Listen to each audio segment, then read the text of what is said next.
It's been 7 weeks since the gunman killed 19 students and 2 teachers at Robb Elementary School. Tonight, a new report brings light to the missed opportunities to stop him. Good evening and thanks for joining us. I'm Isis Romero. The police response to the shooting has been under scrutiny for weeks. After it was revealed, it took police over an hour to take down the gunman. Tonight, we're following the latest in the tragedy with team coverage, including a local leader sounding off on tonight's findings.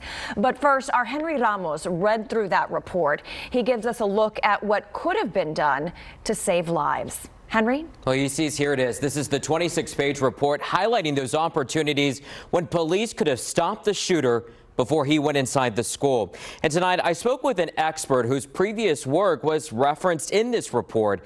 He helps us break it down.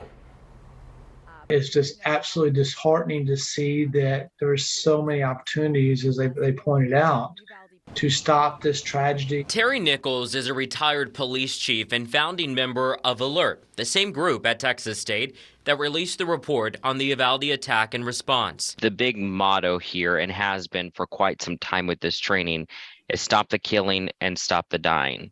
And bottom line here, Mr. Nichols, that did not happen. Period. It did not. Not in a timely fashion. The report states officers could have taken down the gunman at least 2 different times before he entered Robb Elementary. The first, a Uvalde School District police officer sped past the shooter and didn't see him.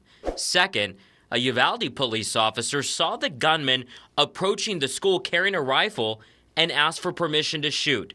The supervisor either didn't hear him or responded too late, and the gunman walked into the school. And having someone that's already fired off 2 rounds, now walking toward the school with a rifle, you have to tell yourself nothing good is going to come out of this. I had to take action. There's no time to ask permission. The report states 3 Uvalde police officers entered the school and approached the classroom where the gunman was shooting.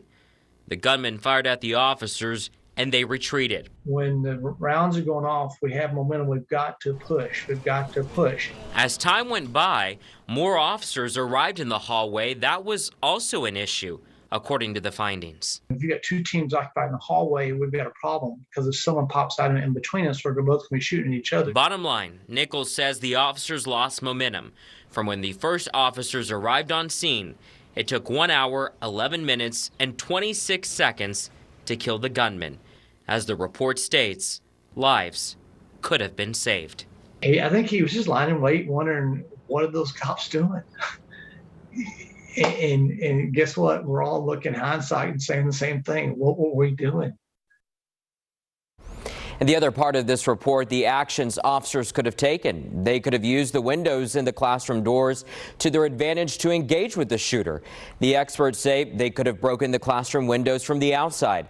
As you've seen, this report is quite lengthy. If you want to read it, you can find it right now at kens5.com. Isis. Thank you, Henry. State leaders are sounding